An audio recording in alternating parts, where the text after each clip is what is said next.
A sister says, I know we must maintain ties of kinship, but what if these relatives are very bad and they only create conflicts and harm us?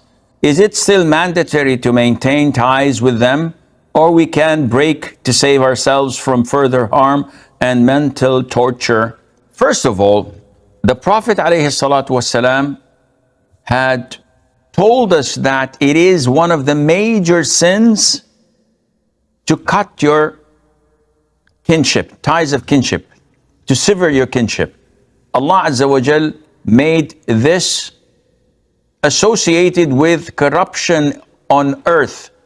And the Prophet said, alayhi salatu wasalam, the one who severs his kinship will not be admitted to Jannah, to paradise. So it is a major sin. Now, if someone is kind and nice to you, by default, you will be kind and nice to him. And there's no testing in that. The real test is when there is hardship, when they are rude, when they're not communicating to you. This is when you test it and when you pass the test. If you treat them likewise, then you are as bad as they are, and you are as sinful as they are. But if you excel in elevate yourself to the level of that companion who came to the Prophet ﷺ and said, O Prophet of Allah, I have relatives of mine, my kinship. I'm kind to them and they're evil to me.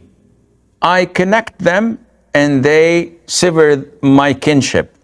I tolerate them and they do bad things.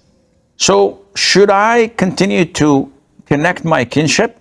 The Prophet said, alayhi salatu to him, if you are, as you have truly described yourself to be, you are blowing ashes in their faces with your kindness, and there will remain with you an angel defending you against them.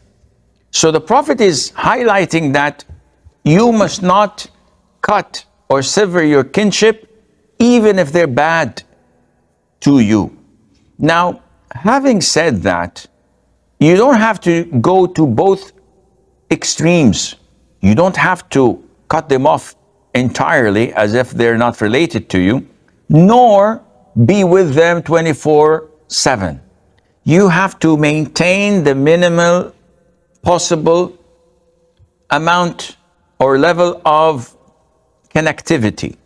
So calling them once every few weeks, once a month, seeing them for a few minutes during the Eid or in marriages or and invitations. This is something that you have to live with. You cannot live with someone or expect to live with people who are always kind and nice and loving and caring. Your fingers are not of the same length. So you should expect that people as well are not to be all alike. And this is part of your testing. May Allah make it easy for all of us.